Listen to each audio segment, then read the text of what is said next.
Kieran Foster was halfway through his glass of scotch when the storm grounded every flight out of JFK. And he had no idea the woman who just dropped her overstuffed tote bag beside him would be his future wife. "Ugh, seriously," the woman muttered, tugging the strap back onto her shoulder as she glanced at the lounge's packed seating. Her long chestnut hair was damp from the rain, her jeans slightly muddy at the hem. She looked like she'd sprinted through the terminal. Kieran glanced up from his phone, eyebrows lifted. "You okay there?" she blinked, surprised. "Yeah, just, airport chaos. Sorry, didn't mean to invade your peace." "It's fine." He gestured to the empty seat beside him. "Looks like the storm's buying us all a little extra time." She gave a tired smile and sat down. "Great, just what I needed. I was supposed to be on a red-eye to San Diego. My sister's getting married this weekend." Kieran took a sip of his drink, suddenly more interested in the conversation than his emails. "Tough break. I was headed to London, business." She glanced at his suit tailored, spotless despite the weather, and then at her own rain-splashed windbreaker. "Let me guess, finance, close, investments, she fished a granola bar from her tote. "I'm a school counselor, middle school, so, basically crowd control with hormones." He laughed, deep and warm.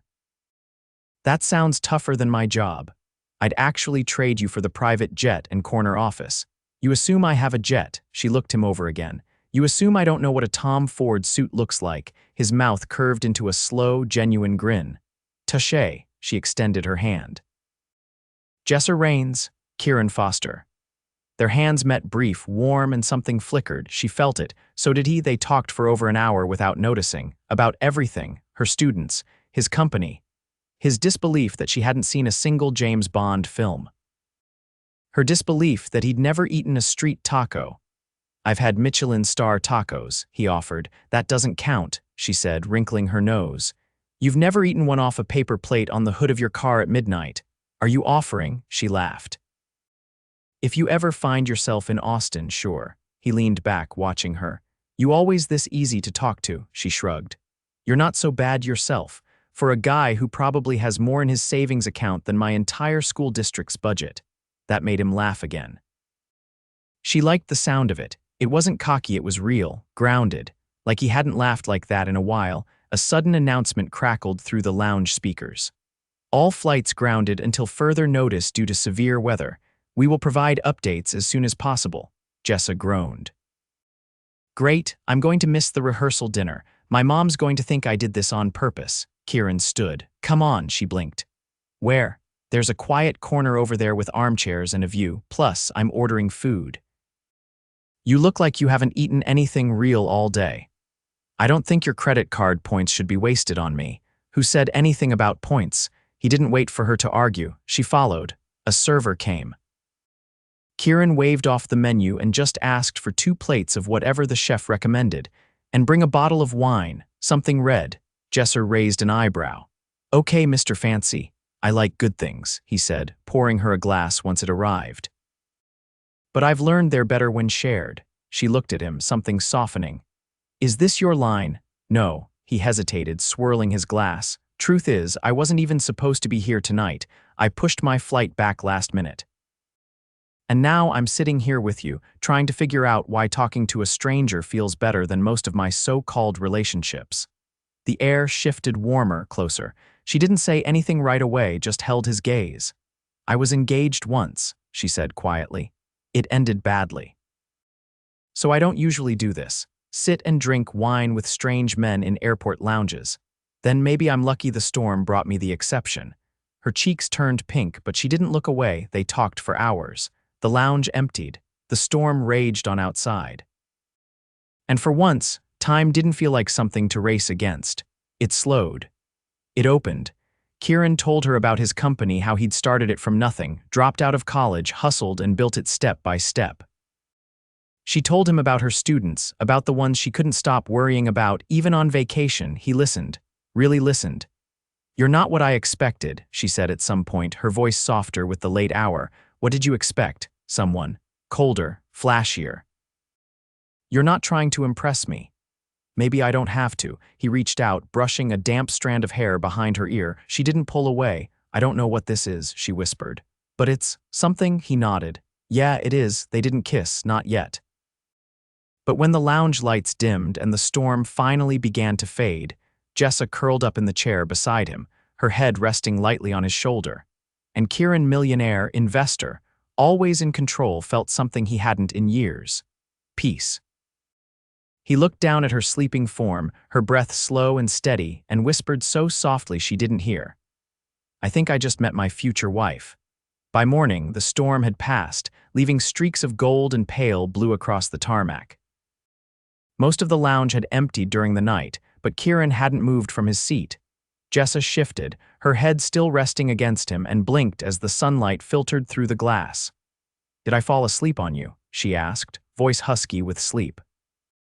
You did, he said quietly, watching the planes begin to line the runways again. Didn't mind. She sat up slowly, brushing her hands over her jeans. I can't believe I passed out like that. That's not typical for me.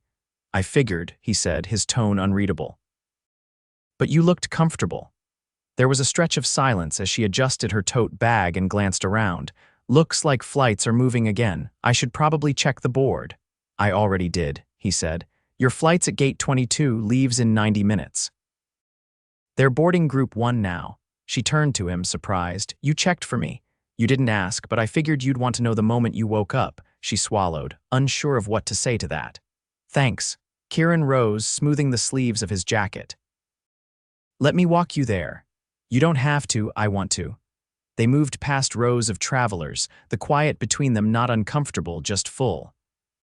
Jessa kept stealing glances at him, trying to memorize details she hadn't noticed the night before, like the faint scar on his jaw, or the way he scanned the crowd with the ease of someone used to being watched. When they reached her gate, she turned toward him. I don't usually meet people in airports, and I definitely don't usually spend the night talking to strangers. Well, you made an exception, he said. So did I. She studied him for a second. I don't know if we'll ever see each other again. I do, he said simply. Give me your number, she hesitated. What if this was just one of those rare things that only works because it happened in a bubble, no real world, no expectations? Then I'll pop the bubble and see what's left. Bold move. He stepped closer. I can't stop thinking about last night. And I don't want to spend the next week wondering what would have happened if I didn't ask. She pulled a pen from her bag, wrote her number on the inside of his boarding pass. You get 1 call, make it count. He took it without looking. I always do. A boarding announcement cut through the air. Jessa gave him one last look, then disappeared into the jet bridge. Kieran didn't move for a full minute. He finally turned, walking back through the airport until he reached the executive car service. A black SUV waited for him, the driver already holding the door open. The jet's ready, sir, the man said. Kieran nodded and slid in. Change of plans. I need to be in Austin by tonight. The driver didn't flinch. Understood. By the time they reached the private airstrip, Kieran had already made 3 calls, one to reschedule his London meetings, one to his assistant to arrange a hotel in Austin, and one to his lawyer. Why the lawyer? The pilot asked as they boarded, recognizing Kieran from past flights. Because I don't do things halfway, Kieran said, settling into his seat. And I've just decided I'm not letting her slip through my fingers. In Austin, Jessa's sister's pre-wedding chaos was in full swing. Jessa barely had time to throw her suitcase into the guest room before she was pulled into a whirlwind of seating charts, flower arrangements, and last-minute crises. You look like you haven't slept in a week, her sister Mallory said, adjusting her veil in front of the mirror. I didn't. Got stuck in New York with the storm, Mallory turned. You okay? Jessa hesitated. I met someone, her sister blinked. At the airport. Yeah, Mallory narrowed her eyes. Okay, spill, I don't know, it was weird, we just connected, he's not from here. I probably won't see him again. You gave him your number, Jessa nodded. Then maybe you will. That night, after the rehearsal dinner, Jessa sat on the back porch with a glass of lemonade. Her phone buzzed, unknown number. She stared at it for a second before answering. Jessa, her breath caught. Kieran, I landed in Austin an hour ago. She stood so fast the chair scraped behind her. What? I told you I'd call. You're in Texas. I'm outside your house. She walked to the front window slowly, heart thudding. Sure enough, a sleek black SUV idled at the curb. Kieran stood beside it, hands in his pockets, looking up at the porch light. She opened the door, stepping out barefoot. "You're insane," she whispered. "Maybe." But I wasn't going to wait for coincidence to do the work for me. She crossed her arms, trying not to smile. "You just flew across the country because of one night. I've built companies with less certainty than I have about you." She shook her head, laughing under her breath. "You don't even know me. I know you stayed up until 2 a.m. talking about things most people won't admit in a year. I know you care more about your students than yourself. And I know that when you fell asleep beside me, it felt like I'd been waiting for that moment without realizing it." She didn't move.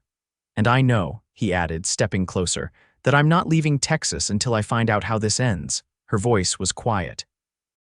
"And if it doesn't end the way you want, then at least I'll know I tried." The porch light flickered above them.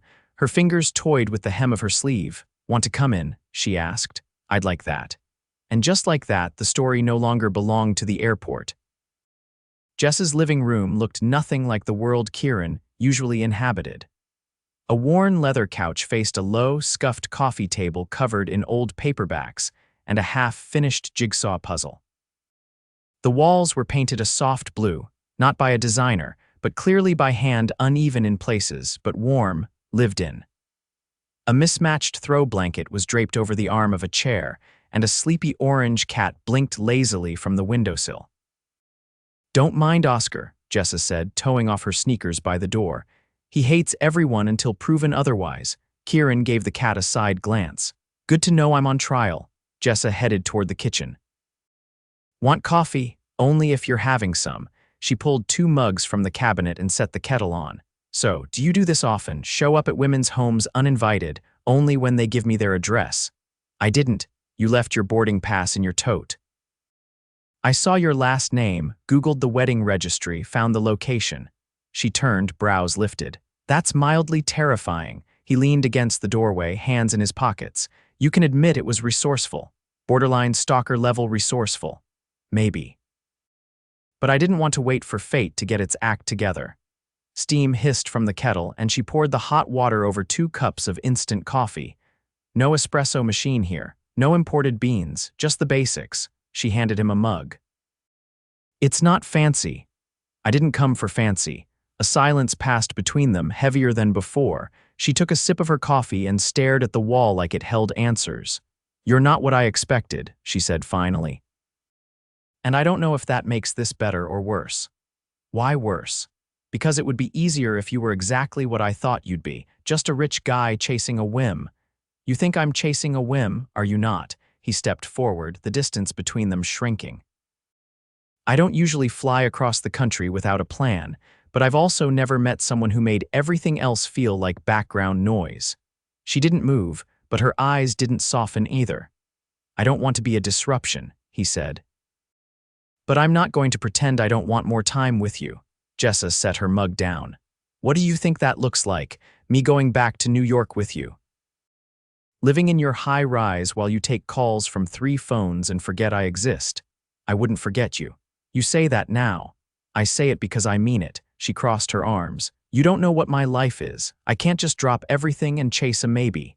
I'm not asking you to. I'm asking for a chance to find out if this is more than a maybe." Her jaw tightened, but she didn't argue. "You're staying in Austin until Sunday." "You booked a hotel," he hesitated. "No," she blinked. "You flew across the country with no room reservation." "I didn't know how this would go." She rubbed her forehead. "You're impossible," he smiled. "And yet, you're still talking to me." She groaned and turned, walking back into the living room. "You can stay on the couch. Just until you figure out what you're doing. I won't take up much space. You're over 6 feet tall. That couch is barely 5. I'll fold. You'll suffer." He followed her. "I've done worse." She grabbed a pillow from the chair and tossed it at him. "Don't say I didn't warn you." By the time the sun dipped below the skyline, casting golden light through the windows, they'd fallen into a rhythm. She worked on a few wedding tasks, finalizing flower pickup details, double-checking the playlist with him quietly nearby, reading one of her books. No pressure, no declarations, just presence. That night, after she turned off the lights and headed to bed, Kieran lay on the too-short couch, feet hanging off one end, a pillow propped under his head. Oscar had claimed the armrest, glaring at him like he was trespassing on sacred ground. Kieran stared at the ceiling, listening to the hum of the ceiling fan. He didn't feel like he'd made a mistake. He felt, for the first time in years, like he was exactly where he needed to be. The next morning, he woke to the smell of toast and the sound of Jessa arguing with someone on the phone. "No, Mom," she said from the kitchen. "He's not my date. He's just staying here for a bit. No, I didn't invite him to the wedding." "Because it's not like that." Kieran sat up, stretching his back with a wince. Oscar had relocated to the windowsill again, tail flicking in mild disapproval. Jessa ended the call and turned to him. "Apparently, I've committed high treason by not bringing you to the wedding." He rubbed a hand down his face. "I can go if you want me to," she hesitated. "You know what, maybe you should," he blinked. "Really? My mom already thinks you're some kind of mysterious stranger I'm hiding. If you don't show up, she'll assume you're imaginary. Do I need a suit?" She gave him a look. "Do you own anything that isn't a suit?" "I packed one." She raised an eyebrow. "You genuinely thought I'd let you come to the wedding? Let's say I was optimistic." She shook her head, but her mouth twitched. "Fine, but if you embarrass me, I'm telling everyone you're my cousin." "I'll behave." She tossed him a towel. "Guest bathrooms down the hall.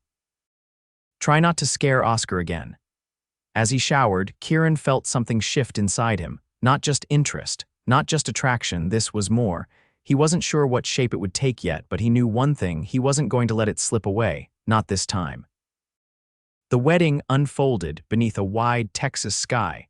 The ceremony held in a sun-drenched garden where magnolias bloomed in soft clusters and guests fanned themselves with folded programs. Kieran stood off to the side during most of it, dressed in a charcoal gray suit that made him look more like he belonged on a Forbes cover than at a family wedding. Still, he kept his head down, out of the way, never pushing, never assuming a role he hadn't been given. He caught Jessa's eye exactly once during the vows. She looked away too quickly for him to read her expression, but not before he caught the flicker of something: uncertainty, maybe, or something heavier. At the reception, he kept his distance. The tent was strung with lights that flickered like stars, and long tables overflowed with wildflowers, mason jars, and bowls of buttered cornbread. He lingered near the edge, sipping water and watching her move between guests with practiced ease. Her dress was simple soft cream, sleeveless, but she carried it like it had been made just for her. It wasn't until the dancing started that she finally approached him. "You're popular," he said, glancing at the crowd behind her. She didn't smile. "My uncle wants to know who you are." "I told him you were a friend from New York." "That's not untrue." He asked if we were dating. I told him no. "Also not untrue," she exhaled sharply. "I don't know what this is, Kieran." "I really don't. I'm not asking you to define it tonight." "Then what are you asking?" He looked around, then set his glass down. "Come with me for a second." She hesitated, then followed him out through the side of the tent and down a short stone path into the dark, quiet garden. The music faded behind them, replaced by the chirp of insects and the soft rustle of leaves. He stopped beneath an old oak tree strung with lanterns, then turned to face her. "I've made decisions my entire life based on logic, timing, and return on investment. I don't jump blind." She crossed her arms. And you make me want to do it anyway." Her expression didn't change. "You don't know me, Kieran. I know enough to want to learn more." "That's not the same." "No," he said quietly, "it's not. But it's a start." She looked down, tugging at the edge of her dress. "You don't belong here." "I'm not trying to belong here. I'm trying to be where you are." She raised her head slowly. "You think that's enough?" "No," he said, "but I think it's a beginning. And I'm not walking away from it." She stepped back. "You're offering something I don't know how to accept. Then let me prove it to you." Jessa didn't answer right away. The wind moved through the tree branches above them, carrying the scent of grass and summer heat. Finally, she met his eyes. "I'm not a project. I don't need fixing or funding. I never thought you did. I've built a life here," she said. "It's not glamorous, but it's mine. I fought for it, and I don't want to lose myself inside someone else's world." He stepped closer, his voice steady. "Then don't. Let's build something that doesn't require either of us to shrink." She stared at him, and something in her cracked. Maybe it was the way he said it, not like a line, not like a pitch, but like a promise he'd already made to himself. "I'm scared," she admitted. So am I, he said. She reached for his hand slowly. Then maybe we start there. They stood like that for a long moment, neither moving to kiss or speak, letting the silence settle around them like something sacred. When they finally walked back to the reception, it wasn't as two people pretending to be something they weren't. It was as two people stepping forward into something unformed but real. The next morning, Kieran didn't leave. He didn't fly back to New York. He didn't call his assistant. He didn't open his laptop. Instead, he made breakfast badly. Burnt eggs, undercooked toast, and orange juice he spilled trying to open the carton.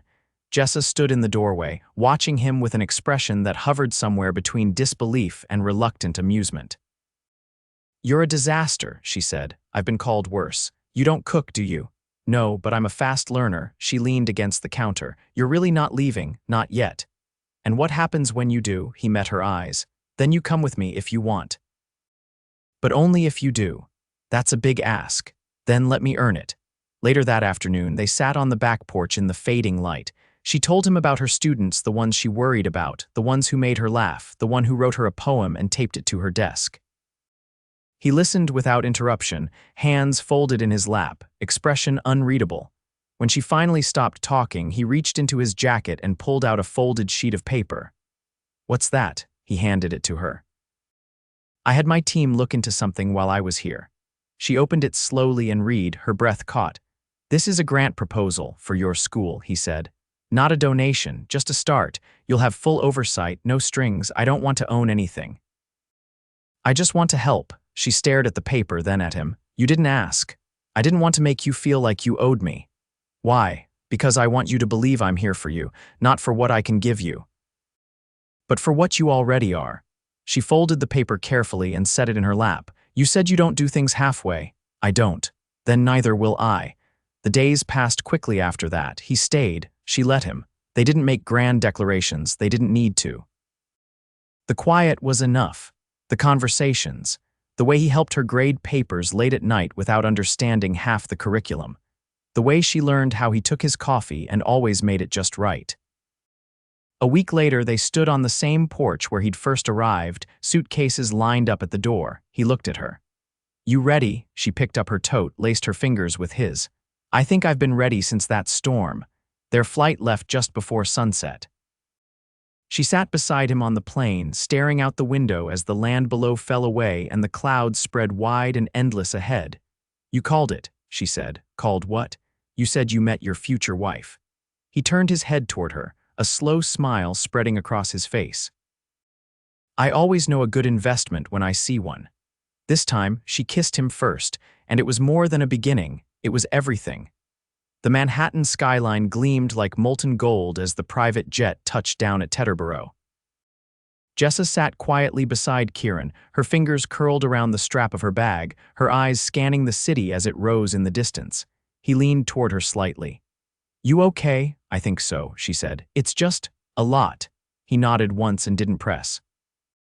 Instead, he reached across the aisle for her coat and held it out.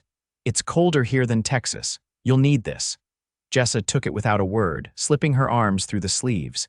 Everything felt sharper now, the click of her heels on the tarmac, the buzz of the city waiting beyond the gates. Kieran's world was no longer just an idea.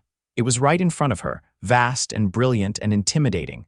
The black Bentley waited at the curb, the driver standing at attention. Kieran helped her in first, then slid in beside her. She looked out the window as they drove through the city, watching the blur of boutiques, corner cafes, and doormen in navy coats ushering people into sleek buildings. "This is your life," she murmured. He glanced sideways. "It doesn't have to stay mine alone." The car pulled up in front of a building wrapped in glass and steel. Uniformed staff opened the door and Kieran stepped out smoothly. He turned, offering his hand to her. "Welcome home," he said. The elevator ride was silent, the only sound the distant hum of the city. When the doors opened on the penthouse, Jessa stepped out into a space that seemed to stretch forever, floor-to-ceiling windows, polished marble floors, and a view of the skyline that made her breath catch. "This isn't an apartment," she said finally. "It's a planet." Kieran didn't laugh. Instead, he walked to the window and looked out. I never spent much time here, it never felt like anything. She joined him slowly. And now, he glanced at her. That depends on you. She turned to face him, her brow furrowing. I need to ask you something, and I want the truth. Ask me anything. You built your company from nothing. You've lived your whole life in this orbit. Why me? He didn't look away. Because you're the first person who didn't care what I had. You're the first person who made me want more than what I built. She searched his face for a long moment. I don't need any of this, I know. And I'm not going to pretend I'm not overwhelmed. I wouldn't want you to. But I'm here, she said, her voice quieter, not because of the jet or the skyline or the marble floors. But because you didn't make me feel small in any of it. He stepped closer. You're not small, Jessa. You're the most grounded thing I've ever known. Her eyes shimmered, but she didn't cry. She nodded once. All right then. That night they didn't go out, no galas, no rooftop dinners. They stayed in. Kieran cooked or tried to, with Jessa laughing as he fumbled through the process of chopping vegetables and burning an entire pan of garlic. After dinner, they sat on the floor of the living room, leaning against the couch, sharing a bottle of wine and a playlist of songs they took turns choosing. He handed her his phone mid-song. Pick something. She scrolled for a moment, then chose a quiet acoustic track. This one, he listened, nodding slowly. I like it. It's not about power or money or ambition, she said. It's just about wanting someone to stay. He looked at her, something softening in his features. Then I'll stay. Days passed and she didn't leave. She found a rhythm in the city mornings in the park with coffee, afternoons exploring bookstores tucked between glass towers, evenings with Kieran on the balcony, wrapped in the kind of silence that needed no words. She took interviews at schools across the boroughs, not because he asked her to, but because she wanted to build something real for herself. He never hovered, never interfered, just waited and supported, letting her move at her own pace. One evening, as the sky turned to velvet and lights blinked on across the city, he called her to the rooftop. She stepped out wearing one of his sweaters over her dress, the hem brushing her thighs. The air was cool, the wind gentle. He stood near the edge, hands in his pockets, something unreadable in his expression. I've spent my whole life controlling outcomes, he said, voice low. I never took risks that didn't have guarantees. She walked toward him. You did with me. I did, he said. And it's the only one that ever felt like a win before it even played out. He turned to her fully. I've never done this before, he said, but I know what I want. He pulled a small velvet box from his pocket and opened it. Inside was a ring unlike anything she'd seen, simple, elegant, and unmistakably hers. I don't want a future that doesn't have you in it, he said. Not beside me, not behind me, with me, always. Her breath hitched, but she didn't hesitate. Yes, she said. Of course, yes. He slid the ring onto her finger, and when he kissed her, the city disappeared. They married in the fall in a garden just outside the city. No press, no spectacle, just vows whispered under amber trees and laughter that echoed through the breeze. Her students came, dressed in their best, beaming as they handed her homemade cards and hugged her like they'd never see her again. Mallory gave a speech that made her cry. Kieran's business partners watched in quiet awe as the man they'd known as steel and strategy melted in the arms of a woman who didn't care about his empire. He sold the penthouse 6 months later. They bought a brownstone in Brooklyn, still beautiful, still impressive, but alive. Walls cluttered with photos, a kitchen that always smelled like something baking, and a cat that slept on every surface despite Kieran's protests. Jessa returned to counseling. Not because she had to, but because she loved it. And Kieran built a foundation in her name, quiet work that focused on education and mental health, never publicized, never paraded. They traveled. They fought. They made up. They learned each other's worst days and best mornings. He taught her how to navigate boardrooms. She taught him how to slow down, and one rainy afternoon, 2 years later, she placed a sonogram photo in his hand. He stared at it for a long time, then looked up at her. Really, she nodded, eyes glassy. Really. He held her, speechless for the first time in his life. They didn't need a storm or a flight delay anymore. They had each other. And they had time, because sometimes a chance meeting in an airport isn't just coincidence. Sometimes it's the beginning of everything.